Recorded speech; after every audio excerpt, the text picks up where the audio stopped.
बिस्मिल्लाहिर्रहमानिर्रहीम। सवाल यह है कि दाढ़ी में कम से कम कितनी मिकदार वाजिब है ताकि ये कहा जा सके कि फ़लाँ बारिश है। तो जवाब में आयतुल्लाह सिस्तानी फरमाते हैं एहतियात वाजिब की बिना पर ठोड़ी और जबरों पर बाल रखना वाजिब है और वो इतनी मिकदार में हो कि कहा जाए कि इसने दाढ़ी मोड़ी हुई नहीं है। और आयतुल्लाह सिस्तानी फरमाते हैं कि रीश तराशी की उजरत लेना एहतियात वाजिब की बिना पर जायज़ नहीं है।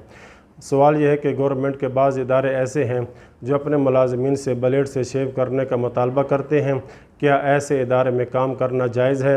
तो जवाब में आयतुल्लाह सिस्तानी फरमाते हैं एहतियात वाजिब की बिना पर ब्लेड से शेव करना जायज़ नहीं है, मगर जब दाढ़ी न मुड़वाने की सूरत में शदीद हरज का सामना करना पड़े तो ब्लेड से शेव करना जायज़ है, जैसा कि उसके लिए इस मुलाजमत के अलावा कोई और ज़रिया मुआश न हो और बग़ैर कसब मुआश के रहना ऐसी हरज और मुशक्क़त का सबब हो जिसे बर्दाश्त न किया जा सकता हो। और तीसरी बात यह कि आयतुल्लाह सिस्तानी फरमाते हैं कि फ़रंच कट दाढ़ी नाकाफ़ी है, बल्कि एहतियात वाजिब की बिना पर ज़रूरी है कि जबड़ों पर भी बाल का होना ज़रूरी है।